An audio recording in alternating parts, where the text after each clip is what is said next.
that's when it hit me. And I was like, yo, something has got to change. Because, like, I already knew I was, like, having mild heart attacks on stage.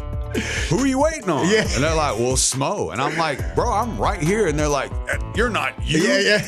In 2015, I had never been sober since I was 12. So sobriety at that time was like a new thing for me. And Jelly showed up after work, long hair, you know what I'm saying? Kid version. And came in and like completely destroyed this freestyle competition and like ate everybody. He cooked everybody and won. Well, I want to kick off the interview here with Smo. I want to pull up a picture, and this is how I want to start. Oh, this is great. This is me. Okay. And that's you. Bro, look at us, man. I'm one of you, man. Look at us. Yeah. And I did mine the same way. I did mine naturally, and I quit eating everything, and all I eat is healthy now. And broccoli, chicken, fruit, everything. So when I heard that you were coming in, when we saw your health journey, I was like, this is awesome. I'm like, literally, like, this is what I want to talk about. I'm excited. What was the day where you decided, like, enough's enough? Enough's enough. Tell me about the day. Well, it was like, let's see, what would it have been, like March the 7th of 2015, whenever a doctor said, hey, you got to have open heart surgery. And I was like, you know, that's when it hit me. That's when I was like, okay, wait a minute. Like, I almost fainted. I got this real weird, like, full head to toe sweat.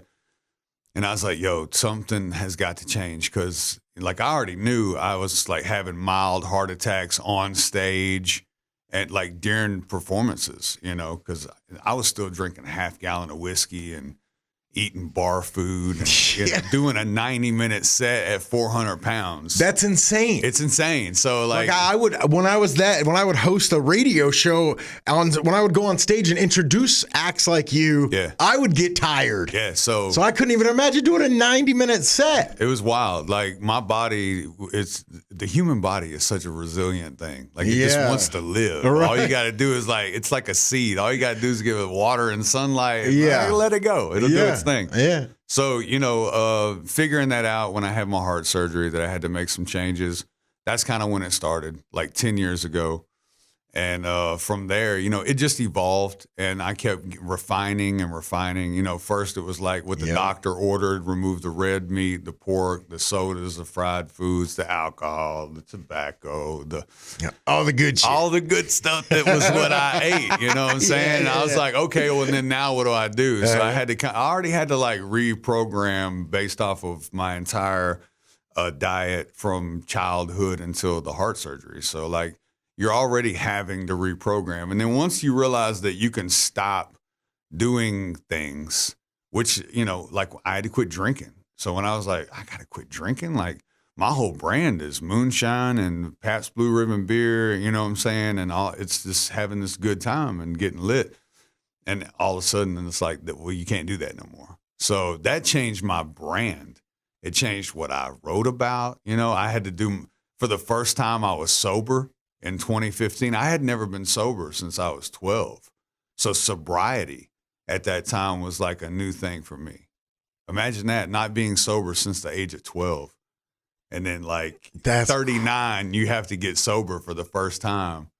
Wow. You know, and then I'm still with Warner at this time and I'm having to put out albums. So for the first time, I'm having to write sober, record sober, and like after an open heart surgery, I had to learn how to breathe again and everything. It was crazy. What was you writing sober compared to you writing your whole life? What did that look like? It was very eye-opening for myself because for so long I thought that I had to be under the influence of something in order to be artistic. So whenever I found out that that was never the crutch, and if anything, like I was able to tap into a part of me that I never had before and talk about things, you know, because now I can't talk about like, let's drink some moonshine. Yeah. I was like, okay, like, what do we talk about now? You know, can't talk about jogging. Right. Were you worried about your fans and how they would embrace this? Oh, I instantly lost like half my fan base just because of my heart surgery. What do you mean? Like, why would that? So imagine this. First time I'm back out on stage, like everybody expects me to walk out and twist the lid off the half gallon and, you know what I'm saying, and turn it up. That's what I've been doing for years. You know what I'm saying? And I come out with a water or tea, you know, and everybody, it's like, Smo, here, take a shot. Like, that was my show. It was like, here, and I would, man, like, come on, let's go. Pass it up. I'm shooting, I'm smoking, we're kicking it. That's what it's about.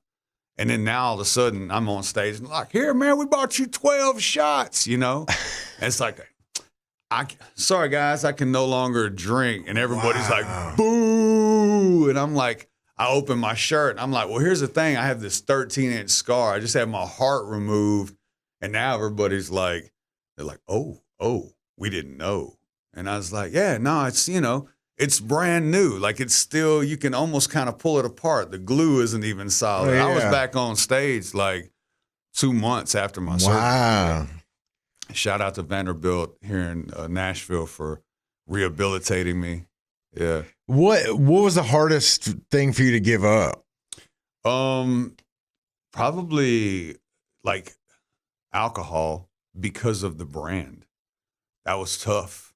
Because once you build, that's like, you know, ketchup, Heinz saying, all right, we can't use tomatoes anymore, but we're still going to sell ketchup. Yeah. So it's like salt water, you know what I'm saying? Everybody's like, this isn't working. So it was like the alcohol was tough for the branding. It wasn't even because I was an alcoholic and like dependent on it, but it was the branding. And then the meat, you know, whenever I went plant-based, that was hard because, and again, for the branding. For me, it was easy. I was like, okay, I'll find something that, like, I'm creative. Yeah, you know, but this Big Smo that everyone has known and grown to love is the barbecue sauce, plant-based, you know, and organic. It's like organic Smo. Like, what? It's like, whoa, what? You know, and that kind of, you know, you've heard of cognitive dissonance. Yeah, I don't really know what it is. It's when you challenge someone's like beliefs. Okay. So, like, if you believe that eating red meat is working for you. And I say, yeah, man, you shouldn't eat red meat. You instantly like, yeah, I don't mess with this guy. Cause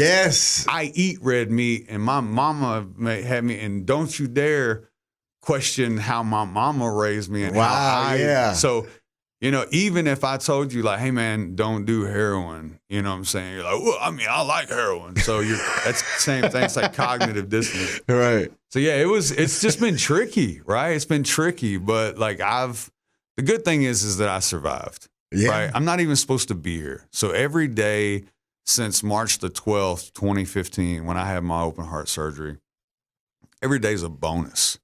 Every song that I have released, it's a bonus track. Like every show that I did, like that was a bonus performance. Like right now, this is a bonus interview because I'm not even supposed to be here.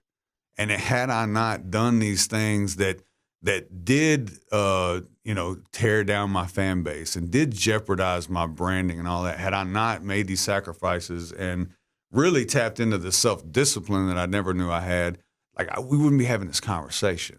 And hopefully this conversation will find someone else and it'll spark something in their mind where they're like, you know, like, I don't know for you what made you decide. Yeah, my brother, he's like a little older than me, and he wasn't as big, and he just like, he was like, I want to take you out for a drink, and then he sat me down, and he was like, man, Dad had this issue, and you know, I'm worried about you, and blah blah blah, and I was like, damn, right. And then that kicked off. Mine was like July of 2013 was when I stopped, and I you know, and I think that's why it's important to find out everybody's moment. I think like now everybody the has a moment. It's like, what made you do it? For me, it was literally having my heart removed from my chest. That's Had that not happened, I would have not changed, and I would have been dead, and I wouldn't be here because I had 4 blocked arteries. One that was 100% blocked. And my body wanted to live so much that a capillary grew around the blockage, reconnected to the artery, and was sending blood around that blockage. What? So my surgeon, who was a fan of mine, and this was at the Mayo Clinic in Rochester, Minnesota. Wow. God takes care of me so much, bro. I like don't even question it anymore. Wow. And he put me in a tour route where I was West Coast through Canada, down into Minnesota for a show and was like just an hour from the Mayo Clinic. And my bus driver called, made me an appointment, took me in there on the tour bus, one test. And they were like, hey, by the way, you can't leave. I had to cancel the rest of a tour, 2 months of touring. Warner was not happy. My management was not happy. My band left me. Like it was ghost town, boom, gone. Fans, whew, band. All because you wanted to better yourself. But yeah, that, and you know, if you're you got 2 months of touring lined up and you have to tell your band like right then, like, hey guys, tour's over. You know, I have to have open heart surgery, and they have to go and find other jobs like immediately. So like everybody went and found something else to do. Can't blame them, but like it was out of my hands, you know. But it was in God's hands because, man, like everything that happened since then was like super for a reason. You know, I needed to clean house. I just didn't have it probably in me because I have such a good heart, especially with the people I work with. I probably would have never let these people go. Some of them that needed to go, some of them that needed to grow. Mm-hmm. You know, I was holding them back because they were just like working behind me rather than being their own front man. So like it was just amazing to be, and then in a sobering time to where everything was so like real. So I was like seeing everything and I was like, I can't question this because I'm not messed up. Wow, yeah. I'm like, yo, this is real. This is all real. Was there ever like a why? Do you ever question why your old lifestyle? Like what led you to that? Like domestication. Okay. Yeah, I was raised in the South. That's just what it is. That's what that's people will not change the way that they live because they're raised here in the South. They're like, oh, it's just Southern living. You know what I'm saying? Gravy and biscuit and fried pork chop sandwiches and all that. That's what it is. You know, that's what we're raised on until they're in a doctor's office. And I mean, you know, they'll go to a doctor's office and be like, I was on a lot of medication for years. I've been on medicine since I was like 10 for bad skin, you know, eczema, psoriasis, joint pain, stomach pain, just all the problems that come with having a terrible diet. So wow. For me, the big thing, the reason why I won't ever go back is medicine. Because I was able to, I'm medicine free. I've been off medicine free for 3.5, 4 years now. Hell yeah. No blood pressure medicine? No blood pressure, no cholesterol, no baby aspirin, no acid reflux. Oh, wow. Nothing. Wow. Nothing. You kicked the Prilosec? I still got to take the Prilosec. See, that was now all of that to lead me up to plant-based 5 years ago. I've been plant-based for 5 years. And the first thing that I got rid of was acid reflux. 3 days after I went plant-based, interesting, I stopped having acid reflux. And I said, okay, I don't know what it was that I was eating, whether it was the 90 eggs a month or the cheese or all the meat, the cow, pig, chicken at every meal or whatever it was that I was eating. But day 3 after removing all of that stuff, no more acid reflux. That's crazy. And if you suffer from acid reflux and all of a sudden you've been get a get out of jail free acid reflux card, you never want to let that go. So I'll never go back to my old ways just because of acid reflux alone. But like everything else that I've cured, like I've reversed everything. My psoriasis, my eczema, gone. My hip pain, my knee pain, I was about to have my hips replaced. Gone. That was from removing gluten and oil because of inflammation. What about the mental? Are you able to forgive yourself for the past life? It was all necessary. Yeah. Life feeds on life. This life right here is feeding off my past life. Like this is my past life. That picture of me is the fuel for what makes me get up and run 5 miles right when I get out of bed. Like I'll go from the bed to the elliptical machine, watch the news and run 5 miles in 30 minutes. That's crazy. And that's how we start the day. You know, then we go to the gym. Then we go to the pool. Then we drink celery juice. Yeah. Then we have a salad, you know, and everything.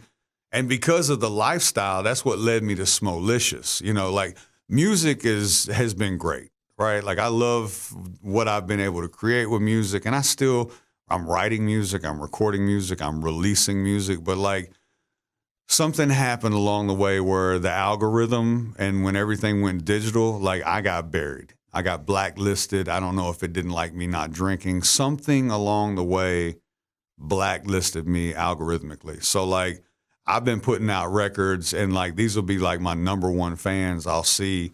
And they're like, man, I just heard your new song you put out. And I'm like, what are you talking about? And they're like, the title of it. And I'm like, that came out 2 years ago. Wow. So like I can't even, and people are like, man, why don't you put out some new music? And I'm like, well, what's the last song you heard? And they're like, Working. And I'm like, that was 2012, bro. I put out 9 albums since then. They're like, oh, well, I don't know where to find your music. I'm like, well, how did you wake up this morning and put one foot in front of the other, but you don't know how to find my music in 2025? Wow. So it's just like so weird to me since everything has become like so digital and streams and like where social media controls how your content is fed to your fans. And then I guess fans have just gotten so lazy that they don't go and look for the information. It's just like, well, you haven't come across my feed. And I don't think they understand that that's an algorithm, that's a digital AI controlled thing that's not letting them see me because I'm not paying or whatever. I've been flagged for being vegan or because someone doesn't like me. Like there's so many ways that you can get as an artist be blacklisted, but that happened to me. And because of that, I'm just like turned off from the music because there's nothing worse than having somebody ask like, hey, when are you going to put out a new song the week after you just put out a new song? I'm like, bro, I just put out a song last week. Oh, I didn't know. Like, I don't know how, like I promoted it on my Facebook. I promoted my Instagram, TikTok. I did all, it's on my website. You can go listen to it on my website for free. I did all the things. And it's like a week later, you're like, man, you need to put out new music. I'm like, I just did. So like, you know, how do you overcome that is like what what I was trying to figure out. And I can't figure it out. So I was like, you know what, I'm going to lean into my healthy living. And I was already having to change my recipes and my menu for life. And this was working for me. And people, the talk around the merch table at shows wasn't like, it started becoming less about me and more about like, man, how did you lose so much weight? Yeah. Like people didn't even care about my music. You know, like when I was face to face with my fans who bought a ticket to see me, that I would be standing at the merch table and they would come up and they were like, hey man, when is he coming out? And I'm like, who are you waiting on? Yeah. And they're like, well, Smo. And I'm like, bro, I'm right here. And they're like, you're not you. Yeah. I'm like, do you know? I'm like, first of all, calm down because I'm on a micro dose of mushrooms. Don't tell me that I'm not me, please. Like, you're freaking me out. So it's just weird like this, you know, but when people want to talk to me, they want to talk like, hey, I am struggling with my weight. I am struggling with diabetes. I am struggling with blood pressure. I am not happy with how I feel. How. So that became like the main topic of conversation. And I was like, let's just fix this. We'll create like these recipes, basically like a cookbook, which I had already put out a cookbook with my mom back in the day. I was like, we'll basically put together this cookbook. And then when we were working on all the recipes, I was like, man, we should just do a food truck, like, and sell this. Like, let's make this and sell this. So got the trailer, built the commissary kitchen, had the menu, taught ourselves how to do everything. And like me and my wife, just the two of us, just cracked this thing open.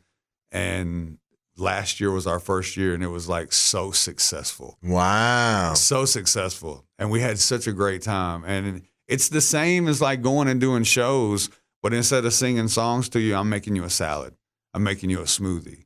And like what I get out of that, I still get to face with the fans and come out and sit down. We pop up the tent and have the tables out and put the swag out. Like we got our whole vibe, man. It's like so cool.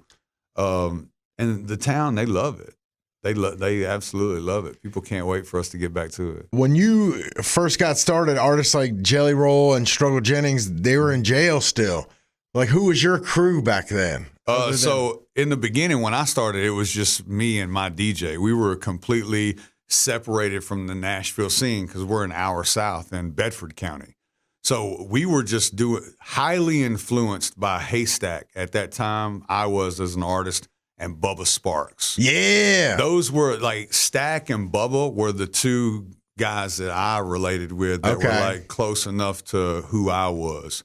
So, and then of course, Nappy Roots, from, you know, like everybody that was kind of doing like this crossover country thing before it was country rap. Like even Stack will say, yeah, I'm not a country rapper. I'm just a rapper that's from the country. And that's just what it is, you know?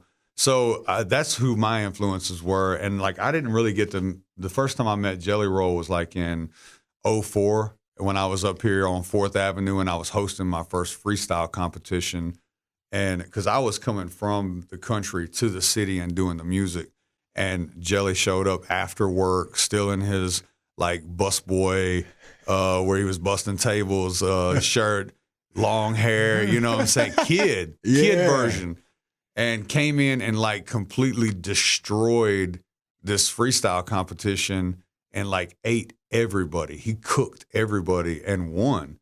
And the deal was like, if you won the competition, you got like a 3-song recording deal with me in my shack studio. You know what I'm saying? I was like, I'm blowing myself up at the Yayoda Records, baby. Like we had something real going on. And we just had a barn with a studio that we threw together in it. But it was tight, and it made it happen. So, and he never came out and got his 3-song. So, Jelly, I know you know this. You still haven't come and got that 3-song deal. But it did connect me and him to where he did come out to the studio. And we did work on music together out at the farm, and Lil White came out, and we did our first song, Country Boys. So this was back in like 07, 08, I think, maybe.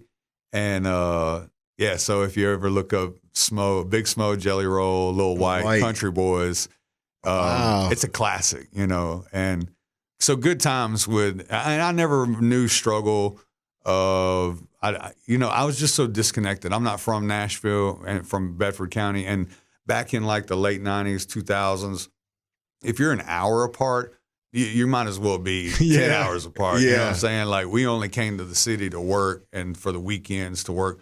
Broadway wasn't even a thing. 2nd Avenue was what was popping whenever, you know. And we would burn CDs and come down here and walk down 2nd Avenue, and we'd try to sell them. And if you couldn't, you just give them away. Come home empty-handed. Wow.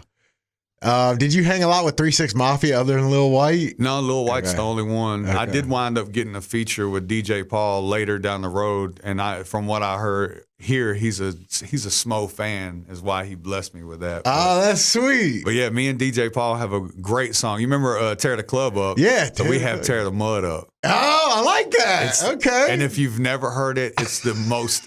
And this is the thing, you've never heard that. I haven't, no. It's been out since 2019. Yeah. It's like 6-year-old song. And to this day, it's so relevant, and it's still like it's kind of untoppable. Like still when I listen to it, even, and I don't toot my own horn. I just know good production and good music. And I'm like, I haven't heard anybody put out a song like Tear the Mud Up since 2019. So a lot of these records, like I just want people to go and listen to. I'm like, please go and listen to this. I put out a country song last February, a year ago. I put out a country song. I bet you've never heard it. Something About Love. And it's not me rapping. It's me singing the whole song.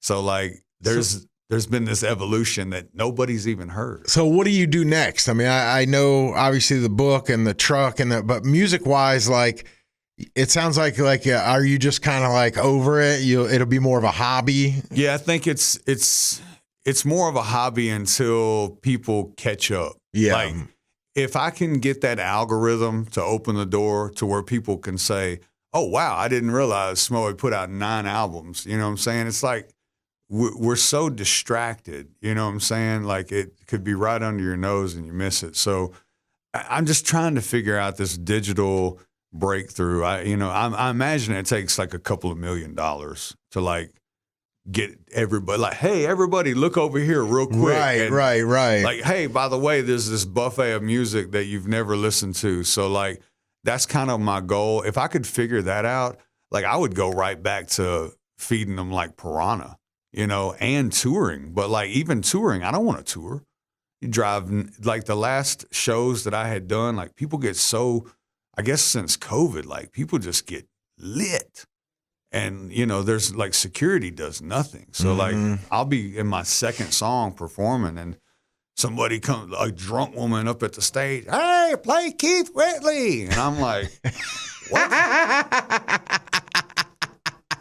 Like, what? And I'm looking at the DJ like, got any Keith Whitley? Like, I can be done right now. I've already been paid. Like, if they want to hear Keith Whitley, like, I'll go eat my salad backstage.